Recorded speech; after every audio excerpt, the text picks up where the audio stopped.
That clip probably has well over like 500 million views. This is Joe, and this is Will. The Burns twins have built an audience of millions making viral videos. We're getting 20 million views a month on Instagram. If virality is social currency, these guys are basically billionaires. So I sat down with these two to find out what it took to get started. The world literally had to shut down for me and Joe to get the balls to start posting online. And what it's really like to chase this dream. A lot of people think creators are so rich, but if you had the views that we had, you would probably have been rich, famous, and living in Hollywood. It was nothing like we thought it would have been.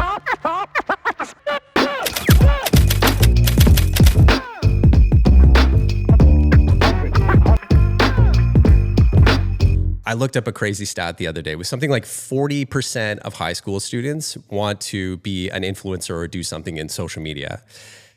So most people don't understand that. Most parents don't understand that. I think it's a very new thing, and you guys have done it. So I wanted to take this time to kind of sit down and hear your story about it and the ups and the downs and what it's really like kind of behind the scenes. And just for some reference, you guys have about, let's call it 1.5 million followers / subscribers across YouTube, Instagram, TikTok, Snapchat, and Facebook. Is that right? Like That's us. Yep. Okay, cool.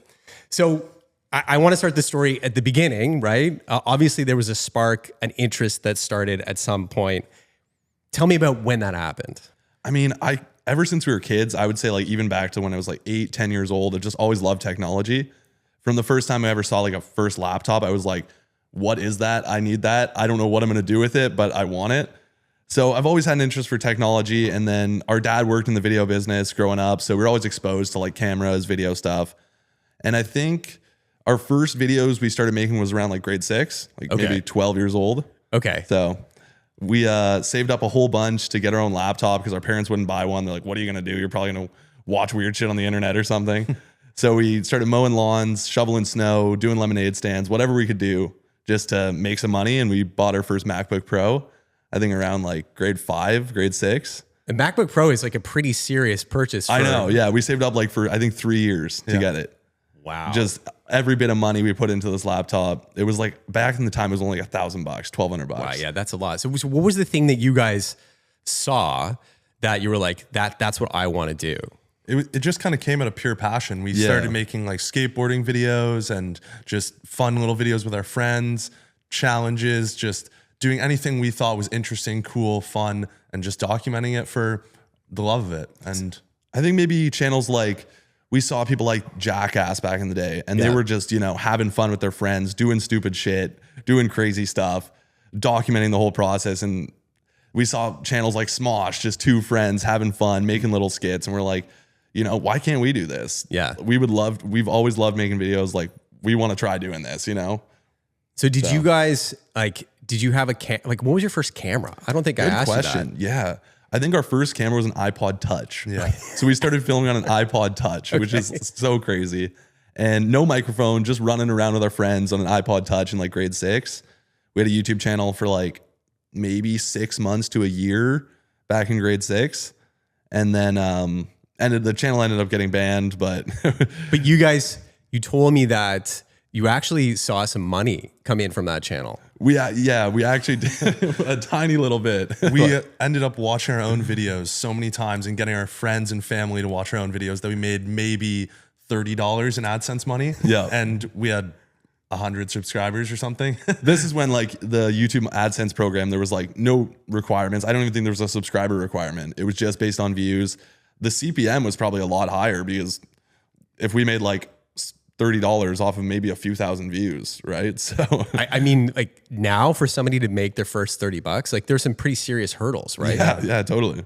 Crazy. Okay, so you made this money. You guys were like playing around with video, but then at some point you stopped. Why? We got into middle school. I would say we got more worried about other things and just what our friends would think of us. What girls thought of us. What girls, and just didn't really see it to be a possibility. Like didn't think of, it was just more out of fun. And so we were like, this is going to be hard. People are going to judge us. We don't know what to do. We're like 13 years old. Yeah. We got to focus on math class and try to get our first kiss. You know what I mean? So, and how did so were your parents like relieved at this point that you guys were off the video thing or what? Our parents have always been really supportive. So they've always like pushed us to sort of really just follow our dreams. You know, they always want us to do something that we enjoy. Our dad always said like his goal in his career was just to do something cool, something that he thought was cool, something that he genuinely enjoyed. So I think we've definitely resonated with that and tried to harness that energy. And our dad's always worked in the tech industry. He's always been good with video, and our mom's runs her own business. So we felt like we've kind of taken the best of their attributes and brought them together. Yeah. Nice. Okay. Okay. So you guys go through this period where you don't make any video. Did you still feel like you wanted to make it? Like, how did you deal with that, balancing that kind of? So for like every school project, I'd always lean to, is there a video option? Can I edit a video? Can I make some sort of music video? Do something that involved me editing on my laptop. Originally, I'm like, my roots are in like VFX and editing. Like that's what I really drew passion to me in the beginning. I would like how I got started was on that first MacBook Pro.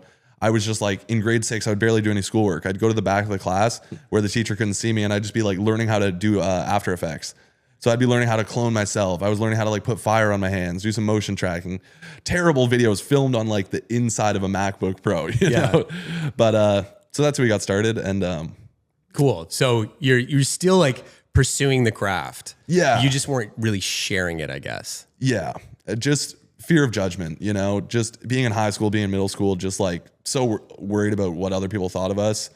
So putting yourself out there is hard, you know? And me and Joe were already different enough as kids. Yeah. Like growing up, you know, we have all these weird experiences just being twins, and, you know, every teacher will say something funny to us. Every kid we meet, it's always a weird experience, right? So we didn't want to do anything that would push us even further out of the norm, you know? Yeah. Like you guys didn't want to be like kind of typecast as these like weird twins. Yeah. We want to just fly under the radar, be normal kids, have normal friendships, not like, I don't know. We kind of tried to be different growing up. Back in high school, we never used to like wearing the same thing.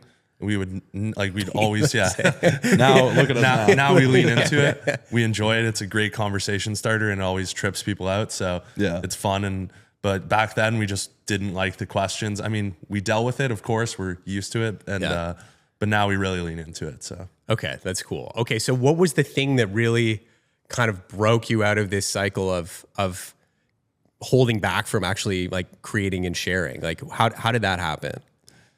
I would definitely say like around grade 12, like grade 11. I remember I was super into like NBA 2K and video games. So I wanted to do a video game channel, like just gaming and stuff. I never got around to it just because, you know, didn't have the time, worried about what people thought of me. And then grade 12, it was like, I remember sitting, this is when like university acceptances were coming out. I hadn't got my acceptance yet. I'm really just trying to think about what do I want to do with my life? What do I want to do with my career? I'm going to be a real adult out of high school. You know, I'm going to be 18. So how do I want to spend my time? And so our mom's older. She's had us when she was 40. Like she's 66 now. Yeah. So I remember thinking like, based on what I've seen with the traditional route with going corporate, like my dad, it took him years to work his way up in corporate and start making some good money. You know, I'm like, I want to be able to give back to my mom, give her a good life, be able to let her travel more and stuff in her later years. And I don't want to wait. I don't have the time to wait to get rich when I'm in my 40s and 50s. You know, I want to do something that has the opportunity now that I also love. And I was like, it just made sense. And you guys saw that as the path, right? Yeah. Yeah. Video to me, content creation was like the only path. And this was before TikTok. This was before it was a huge, everyone was doing it. You know, but just seeing that people were doing it on YouTube and making a good living from it at a young age, that was enough proof for me. We always knew that working together and doing something we're passionate about was going to bring us the best returns. Even if the money didn't come right away, we knew that was going to be the best for us in the long run, rather than each of us trying to go work in accounting or one of us go be a lawyer and do different things. We knew that we had to combine our efforts and use our superpower to its advantage. Yeah, yeah. We just couldn't do the corporate thing, like being on 9 to 5 under fluorescent lights, like just doing work that we didn't care about. We wouldn't be able to do it. Me and Joe just aren't the kind of guys. We're not. You know? I get that. I remember the first time I showed up into like a corporate office. Do you remember the movie? You guys ever see the movie Office Space? Office Space. I don't think so. Okay, yeah, you're too young. This is like aging me. We've missed out on some classics too. Oh, there's some classics. That one's definitely worth watching. But I remember walking into this office and looking at all these people and just being like, do you guys understand that you're in this movie that makes like, this is your life? Like you're in this movie where like you're doing TPS reports and like the most ridiculous. It is. It's like it's not an inspiring existence, which like people don't seem to understand. And you know, a lot of people are cool with that, and if that's what works for you, it's stable. You know, not everyone's meant to do like.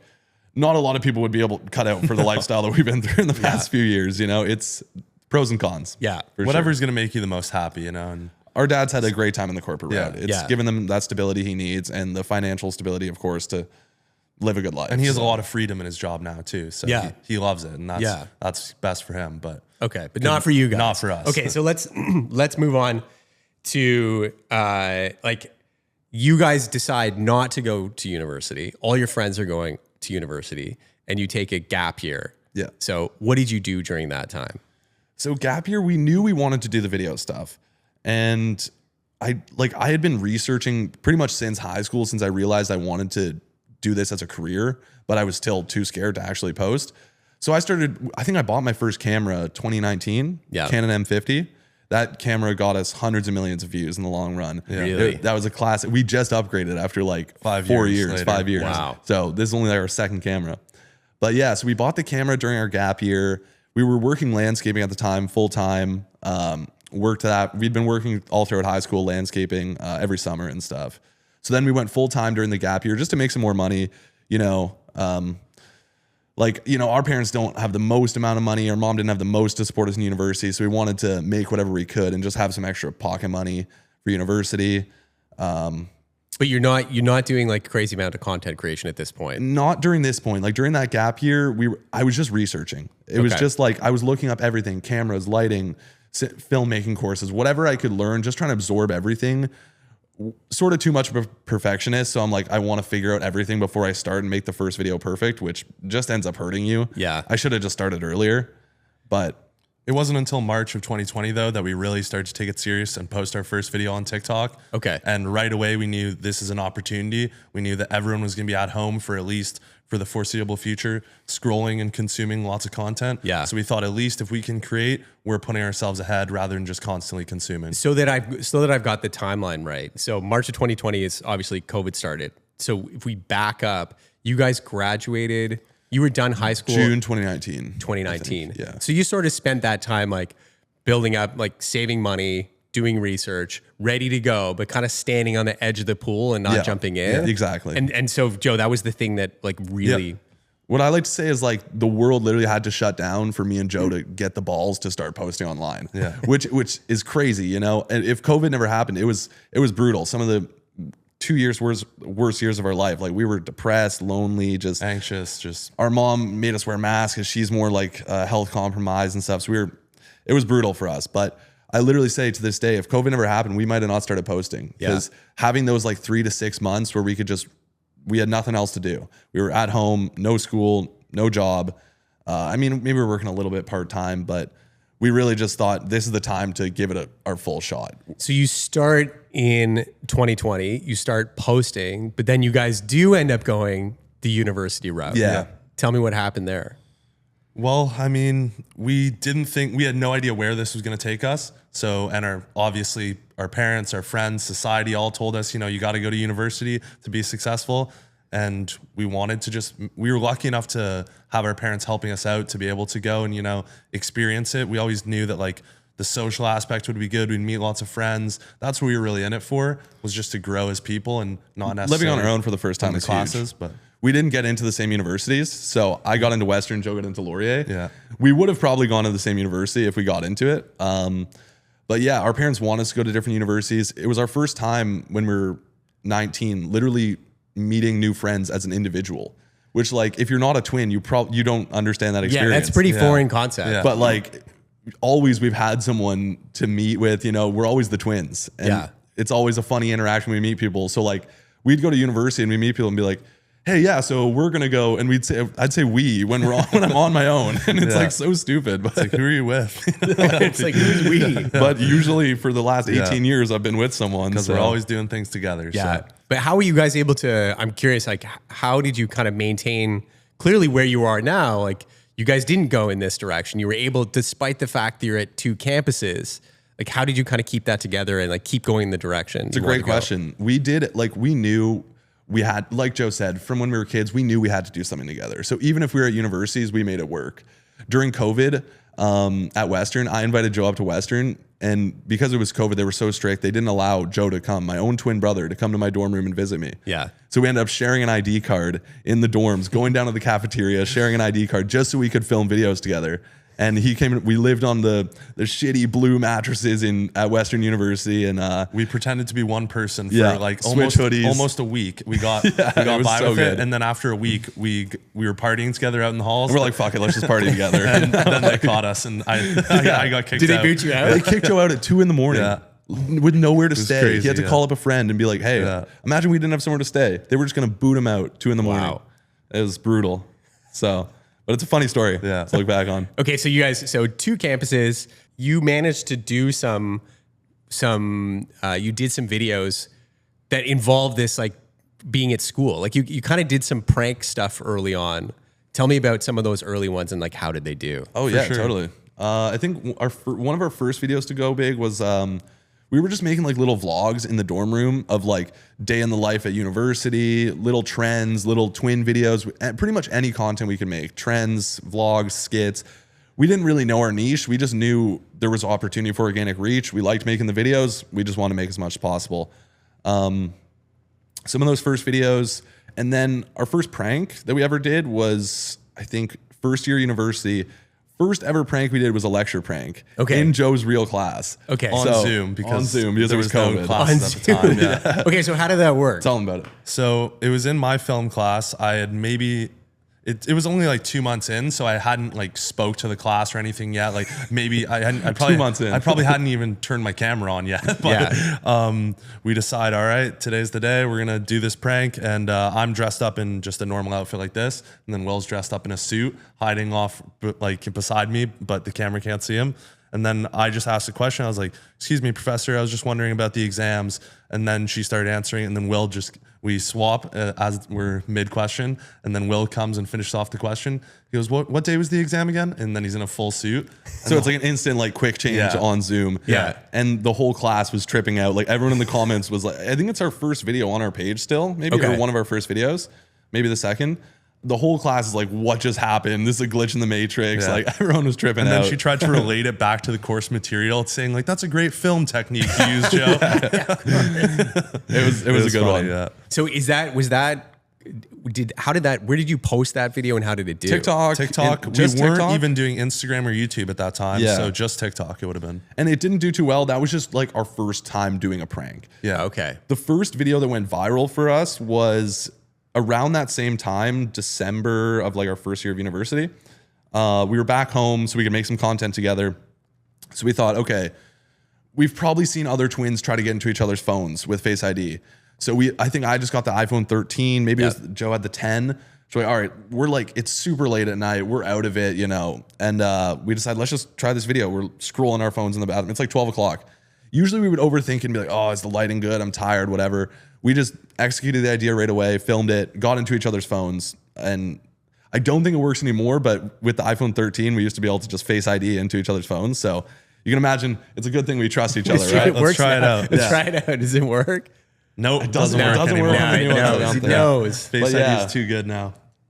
No, I don't know. I Probably think knows it's- like you two clowns are related and they're like, don't let them unlock each other's Good phones. thing, yeah. We used to be able to get into each other's bank accounts, like everything. So gotta trust each other, right? Yeah, for sure. Okay, so this video, this is the one that goes like viral. So That was our first. Yeah. Sorry. No. I want to know the numbers. Oh yeah. That was the first one to do like 1 million views within a couple days. Wow. Probably a week. It got 1 million views. I remember we posted it like right after we filmed it. It took like 3 or 5 minutes to film. And we were doing videos that had taken hours and hours of filming and editing at the time. So this was like a 3 or 5 minute thing. Posted up at like 1 a.m, wake up, it has a few 100,000 views, ends up getting 1 million views within a couple days. And we're like, wow, that's awesome. Yeah. Everyone thought it was fake because there was a couple cuts in the video, but we just wanted to make it quick and cut out the fat of us just not talking. And it obviously was real, you know. We didn't fake it. So this is like the first taste of like virality, right? Like you from since you had started, this is kind of the first one. You're like, whoa, that's a significant number in a short period of time. That was like the one that sticks out. had went kind of viral at Western doing those like day in the life vlogs. Yeah. So everyone in Western sort of knew me as like the content creator already, even with like 5,000 followers, because no one was doing it back in 2020, especially as a guy. Yeah. At this time, like being a guy who was posting on TikTok, even if you had 10,000 followers, you were famous to some of these girls in my residence. So Yeah. people would say like, you're the famous guy or whatever. I'm like, I just post a couple videos, you know, like Were there more like were girls more into it? Like doing back in the Yeah, in more? 2020? Yeah, I'd say so. More like girls dancing on TikTok and stuff. There was no people doing like business Educational content stuff. or anything like that, which is now obviously so dominant on social Yeah. media. But Yeah, it's crazy how fast it's changed. Like when did TikTok come to Canada? Do you know? Do you Maybe like remember what was the 2018, year? 2019? It 29, was like Musically, and then it became TikTok or whatever. Yeah, that's crazy. Such a short period of time that it's just like the content is just filled out like crazy. Yeah, since like high school, how much has changed. I'm glad we started early. Yeah. I'm glad we got in on it early. Oh, for sure. Okay, so you make this viral like iPhone unlocking video. Then what happens from there? We really were just trying to do whatever we can. We still at that point for the next few months, it was the winter, it was COVID, like the content opportunities weren't. We were doing whatever we could in our bedroom, right? Trying to make videos together. We're at different schools, so it was sort of tough. But then we reached out. I found them on TikTok, these twins, the Even Out twins. Okay. Reached out to them, and they had probably 10 times, 100,000 followers, 100,000 on YouTube. So they were established and they were big. And we were twins, so like, let's do one of these Uber pranks. I saw one of their pranks. Let's do it together. And they ended up being from London, Ontario, where I was at Western. So after COVID sort of calmed down a little bit, a few months later in like March of 2021, we did our first collab with them. And that was like our first time doing like on the streets comedy, the twin pranks, filming with a real camera, hidden camera. So this is like a big step up for us, doing a collaboration with other creators. We brought a filmer. Joe came from Laurier to Western to do it. So you guys did it at Western. Yeah, we did it at Western. And they were so the Even Out twins. They were in London. Yeah. And you guys did it at Western. Yeah. Okay. Cool. Or like close by Western, but Okay. Yeah. Okay. And how did that video do? It didn't do anything great numbers wise, but it probably pretty underrated. it was a really good experience, though. We definitely clicked right away with them, Nico and Marco, and we had a lot of similar experiences and related on a lot of things because we're twins. Yeah. Even though they're almost 10 years older than us, and it went really well. It's our first YouTube video on our page, and Yeah. it was our first real YouTube video, I like to say. Yeah. And That's what launched us into YouTube and like comedy more than just doing trends and skits and vlogs on TikTok. And okay, so were these guys kind of like when you looked at them, did they give you a better idea of okay, this is what we want to go and do, what these guys have done? Yeah, I mean, they showed us that like doing something different and weird, like no one else was really doing the kind of content they were doing. Like they brought the sort of twin pranks to like short form social media. And I was like, you know, if these guys have been successful with it, they're gaining hundreds of thousands of subscribers or whatever and making some decent money. So, you know, why can't we do this? Yeah. And they needed full-time filmers. So we started Yeah. filming for them originally. Gotcha. And so at some point they left. Did they leave London and go to the States? Yeah, they've been traveling back and forth. They were traveling back and forth to the States at the time. I think within a few months we went to the States with them to be full-time filmers. Yeah. So also we were in the content as well. So we're on camera and off camera, doing a little bit of editing and stuff. So Nice. Doing so it all. You guys took a chunk of time, right, where you went down and you were filming down there with them, right? Tell me about that. yeah, that trip, like LA 2021, definitely changed our life. Opened up so many doors for us. Really took us to the next level. You tell them more about it. we had our first real viral video. That was the Venice Beach twins prank. It was a time traveler twins prank on these two guys that absolutely tripped out. That clip probably has well over like 500 million views across all platforms. Yeah, it's been reposted everywhere, just gone viral so many times. And Usain Bolt's liked the video, for instance. Like That's wild. you know? so I remember we posted that video and then went to Venice Beach to film. And I remember at like lunch, I think it was, maybe 4 hours after we posted it, it already had a couple 100,000 views. And then by the end of the day, it had 1 million. And by the end of the week, it probably had 10 million. Wow. And so just instantly exploded. Yeah, And then it we was realized, okay, like this is possible. We need to double down on this. And there's a real opportunity here, like this amount of attention. We're in LA, you know, with an original concept, you know, that only 4 people were doing on the internet at the time.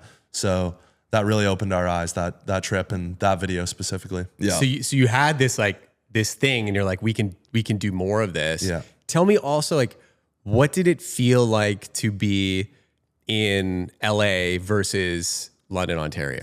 It just felt like, honestly, like everything was happening. Yeah. Like anything and everything could be happening. We knew we'd been wanting to do videos for so long. And even though when we first went out to LA, we had 500 followers on Instagram. Like we weren't making good money. We didn't have any guarantee this was going to work. We just knew this felt right. Because, you know, even if we finished university, we wanted to be doing this anyways. We were doing what we wanted to be doing, you know, after university anyways. So we're filming content, we're meeting new people, we're collabing, we're going to parties, we're, you know, just anything could happen, right? So The possibilities were just endless. And that's why we worked for free for so long with Nico and Marco and other creators. We worked for free just to get our foot in the door, just to meet people, to get new experiences, to learn from them, to really just and those experiences brought people. us so much value. Yeah. Like, so you guys are riding like a real high when you're in LA, right? What did it feel like to come back to Canada and go back to university? it's always been weird, you know. We've been traveling back and forth to the States for years now. I think we were just saying like 4 years ago that LA trip was. Like, it's crazy. Yeah. So every year we go a few times back and forth to the States. But every time we come back to Canada, it's not the same energy, you know? We love Toronto. It's been an amazing place to grow up, but there's not the same like culture of content creators and the infrastructure for content creators here. So we find, you know, all our big viral hits are out in America. So, and because when we're traveling, we really push ourselves. We're filming as much as we can. We're talking to everyone. We're getting out of our comfort zone as much as possible, taking risks. But when we come back to Canada, it's more like we fall into old habits. We get stagnant, you know, it's we're trying to stay afloat. Yeah. We're seeing old friends from high school that like we're not relating to as much anymore. And we're talking about old stuff that we don't really care about, you know? And so, yeah, it's sort of like it feels like we're trying to stay afloat back here in Canada sometimes. So you're back into like university. You're back into that like office space track. Yeah. Yeah. So what do you do with that? We quickly knew after that LA trip that like university wasn't for us. I think like for our first collabs with Nico and Marco, I like missed my midterm exams. And for instance, in class, school was never a huge priority to us because, like I said, we were doing what we wanted to do. This was it for us, you know, the video stuff, the content creation. And so, yeah, we tried to do our classes. I think in that second year, like we were trying to keep up with it. But I remember we were out in Arizona filming in like October. And I'm like, there's no way I'm studying for exams right now. Yeah. You know, like we're collabing. We did a collab with Steven Shapiro back in on that trip. We're making some great content. We're going super viral. I'm like, what do I need to study for like a graphic design, you know, like exam right now? I couldn't bring myself to do it. So I remember being back in my place at Laurier in second year on Ezra Street.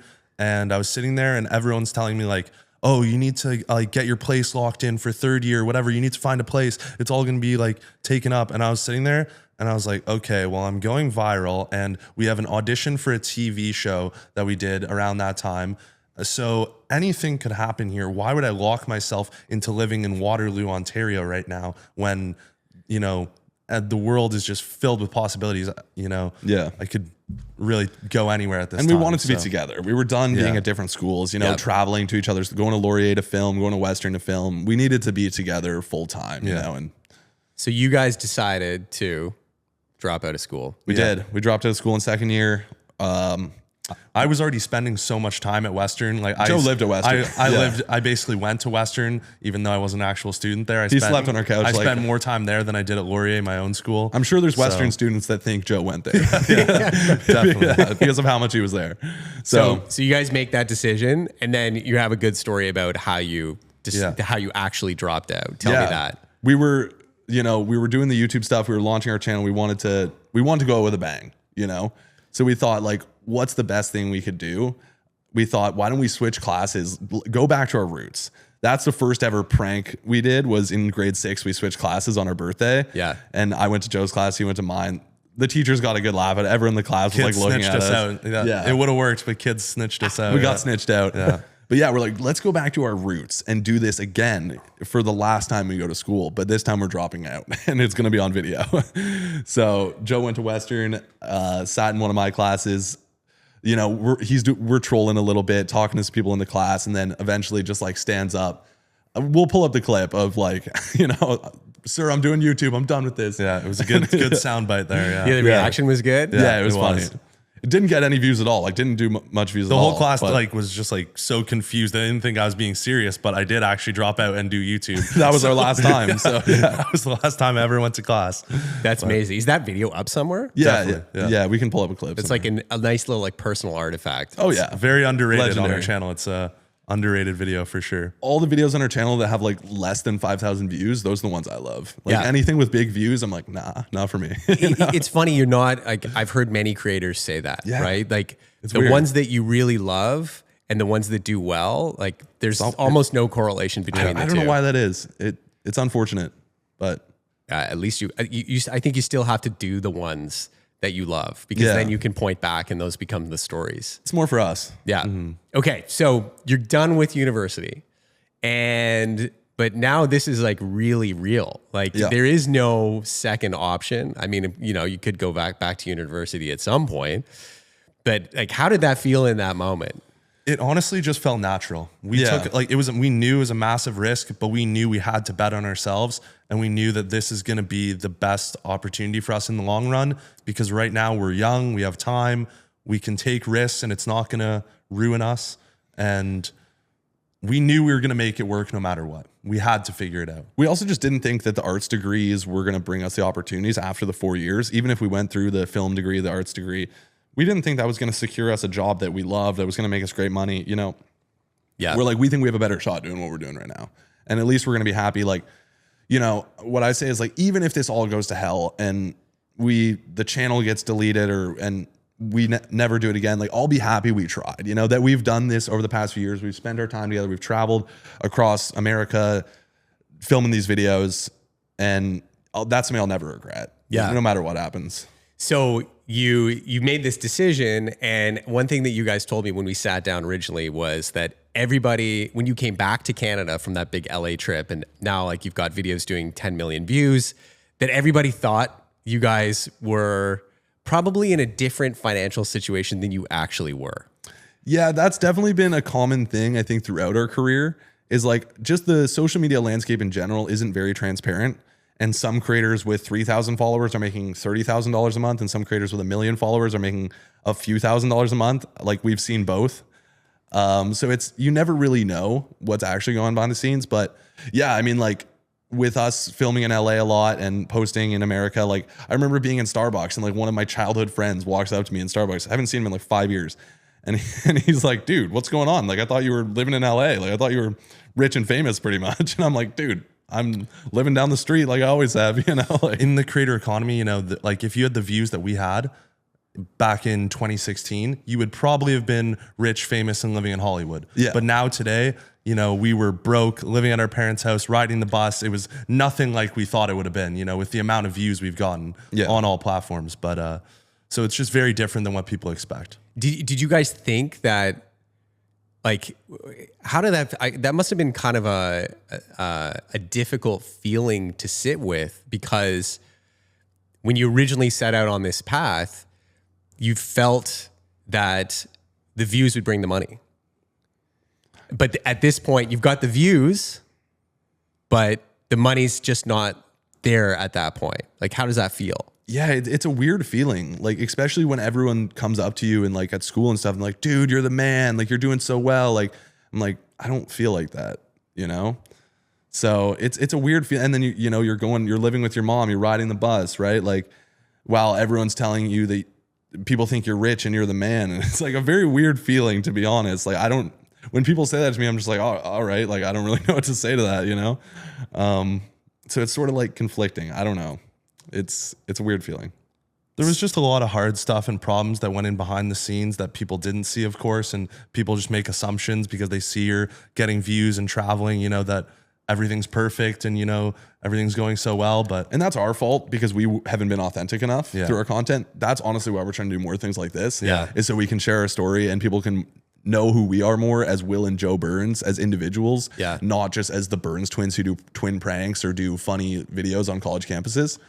So yeah, we definitely wish we had documented our story more and shown more of the hardships, shown more of what's really going on behind the scenes during our beginning years, because that's something we didn't really document as much as we should have. And we love the path that we've taken. We're so happy and grateful to be in the place we are, but we wish someone had told us the realities of being a content creator and the potential struggles that we're going to face, when we were 18, just starting out. Yeah. So, yeah. So you haven't made $0. So let's talk about for creators who are at your level making the content that you're making. There's two places that you can make revenue generally, right? One is from the platforms, and then the other one is by doing deals with brands, right? So why don't we tell me a little bit first about the platform revenue. What does that look like right now? The platform revenue, I think it's easy if you haven't done social media. When we were 18, I feel like a lot of people who haven't done social media, you think if you get to numbers like whether it's that magic number of 100,000 followers or a million followers or 10 million views, you think that you're just going to get some magical sponsorship that's going to pop out of nowhere and pay your bills for the rest of your life. Or you're just going to get this magical ad revenue of a bunch of money from YouTube or TikTok. But in reality, the platforms this is probably a hot take, but I think the platforms don't pay enough at all. A lot of people think creators are so rich, but what we're making here in Canada, TikTok doesn't pay us, Instagram doesn't pay us, which are two of our biggest platforms. And then the other three platforms only pay like $100 per million views. Wow. So even if you're doing 10 million views a month on these platforms, you're only making $1,000. Wow. So there's months where we're doing 30, 50 million views and we're only making 3,000 to 5,000 USD, off the platforms. So it's really not, you can't live on that. Meanwhile, when I was 18 to 19, I would have thought if I was doing these numbers now, I would be living great. Yeah. Which probably back then you would have been making a lot more money. Yeah, if it was long form, you'd be set, no problem. It's just the short views, like the RPMs, like 10 cents, 0.10. So it's not enough to live on unless you're doing like hundreds of millions of views a month. Yeah, and RPMs is revenue per 1,000 per views. million. Yeah. Yeah. So a 0.10 would be like $100 per million views. Yeah. Okay. Yeah. Yeah. That's tough, challenge, like very challenging to just do platform revenue. It's almost impossible. It seems like. Yeah. So the other option is brand deals. Yeah. So tell me a little bit about like, what have you guys done on that side of things? Like, tell them the story of our first brand deal. That's a good one. Brand deals, we've always been more picky with what brands we want to work with because we've never wanted to be those guys that are just sellouts trying to just sell you random shit that we don't care about, So we had 100,000 followers, 10,000 on TikTok and 10,000 followers on Instagram. We hadn't made $1 off social media yet. This was back in like 2021. Wow. Because that was only TikTok and Instagram. They weren't paying and we didn't have any brand deal opportunities. So our first brand deal, we actually ended up doing cold outreach for, which is wild. On Instagram, reached out to one of our favorite brands that we were using the products of at the time. It's like a health and wellness microdosing mushrooms company, Schedule 35. Big shout out to Schedule 35. Great products. Great company, great products. They were just super easy to work with. Like we hit them up on the DMs, hopped on a call. They were down. They saw like our numbers were good. So they ended up paying us like $1,000, $2,000 to do a couple twin pranks. And we were like, no way. Our favorite brand is going to give us a whole bunch of mushrooms and a few $1,000s to go film the twin pranks that we're normally filming anyways for free. No one's paying us on TikTok or Instagram. So the video, and because it was such a natural integration to like our time travel twins pranks that we'd been blowing up for. And then we're like, dude, I'm tripping out on these Schedule 35s.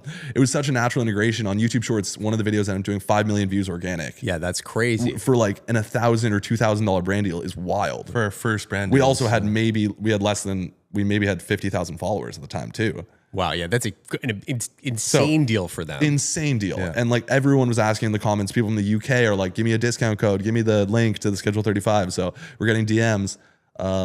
So the brand was really happy with us and we were really happy to do the partnership as well. Yeah, but that sets an incredibly high bar in terms of our expectations. I don't think we'll ever top our first brand deal. Yeah. We'll never get more views than our first brand deal, which is such a weird thing to say. Because it was so authentic. Like we loved the products. We integrated it so well to our videos. Everyone was like, I didn't even know this was an ad. It was such a funny, good video. Yeah. Like this is the best ad ever. So it just worked out so well on both ends. Yeah, that's awesome. That's such a great great story. But it's challenging because you're right. It's not a lot of money for the views that you delivered. It's not. So it sets the bar like at a crazy level. And most Canadian creators, they've barely made anything on monetization. Most have made nothing because most Canadian creators are only going viral on TikTok and Instagram.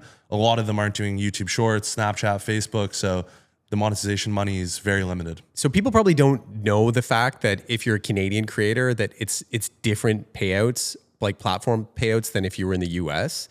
Can you just give like a snapshot of that landscape? Because I didn't even know that. Yeah, I mean, I don't know if the RPMs are different. I think they might even be. They might even get a higher RPM. Like I was saying, it's like 10 cents or 0.10 or $100 per million views.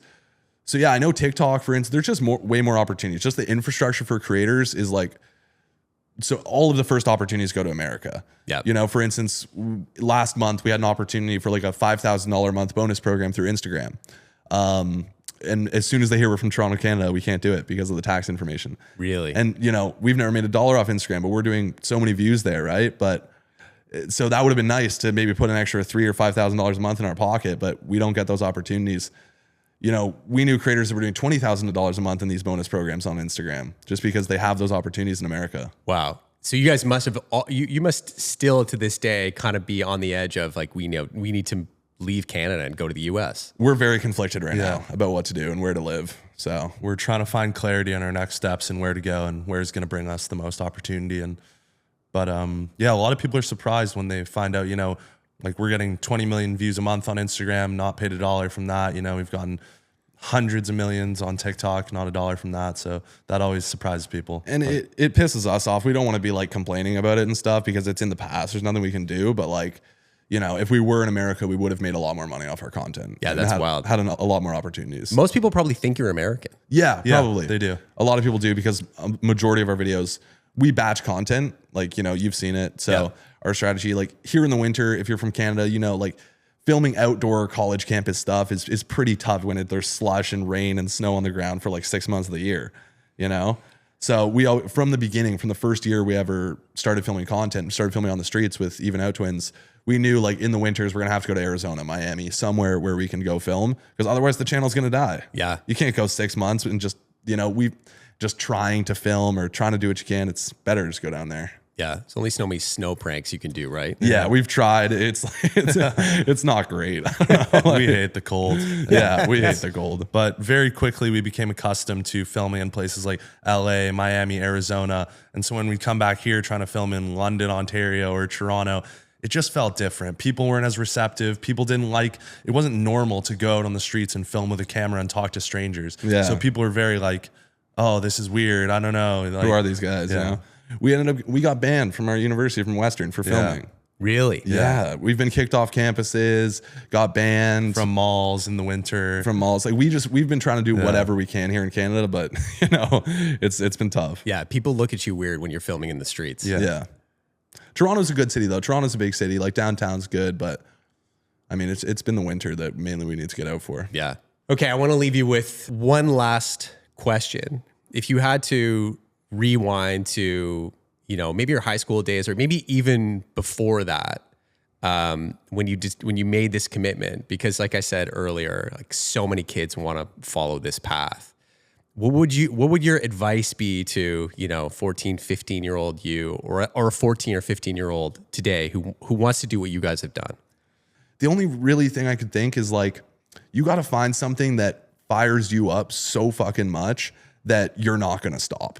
I've had so many friends come to me and they want to do social media, but they want to do it for the wrong reasons. They want to do it because they heard about YouTube monetization or because they think they're going to get girls from being cool with followers or whatever, you know? Me and Joe did this out of pure passion, you know? We didn't care how long it took us to make money. Our first goal we had was we're going to do this for 5 years and try to go to LA. That ended up happening within like a year and a half after. So we've always been in this for the long term. You got to find your thing that's going to fire you up so fucking much that you're not going to quit and you're going to make it work. Because if you have that mentality, you're going to be able to be successful. And yeah, don't give a fuck what anyone else thinks.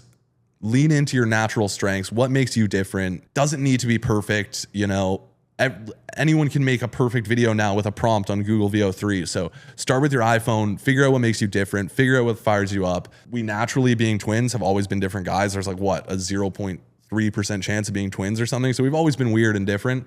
And leaning into that has been the best thing we've ever done in our lives. Working together and leaning into that has been the best choice we've ever made. Nice. So we're just average dudes. We're not smart. We didn't have a bunch of connections. We didn't have a bunch of money. So if that can inspire you to chase your dreams, I hope it does. Yeah. You know? Nice. Joe, what do you think? I would have to say, if I was going to give advice to my 18-year-old self, it would definitely be take risks, get over the fear of other people's opinions. Who cares what anyone else thinks of you? You're on a completely different path than them. So why does that matter? Go out and talk to strangers more. Don't be afraid of embarrassing yourself or getting rejected. Big time. That's a big one. That's completely changed our lives. Talking to strangers and not caring about what people think of us is absolutely, it's the only reason we can do this right now. Yeah. And yeah, just really bet on yourself, believe in yourself. Don't overthink stuff. Don't talk yourself out of opportunities, and really just go for it. Take risks. Just act, you know? Everything you want. I heard this great quote recently. Everything you want is on the other side of being cringe. And I found that to be so true in our career. We were so worried about, oh, our friend's going to think we're cringe. Oh, is our parents going to think, what if this video looks cringe? Overthinking everything. But like really just going out there, getting rejected, making a fool of ourselves, talking to new people, putting yourself in situations that make you feel nervous, you know, doing things that really push your comfort zone. If you stay in your comfort zone, that's where your dreams go to die. You're not going to get anywhere. So there's been, every time we go out to film, we're nervous. You know what I mean? We get nervous all the time, but like we got to push through that, and we try to just do the best we can. I love it, guys. This is awesome. Thank you. Thank you, Mike. Thank you, We really Mike. appreciate it. Yeah. Good shit. This has been a great opportunity. This is good. Really appreciate it. Our first podcast here. I don't know what camera I'm looking at, but this has been, thank you, Mike, for having us. Yeah, no You took problem. our podcast virginity, so thank you so much. Listen, this is only my second time too, so it's awkward for everybody. We're all new. Yeah.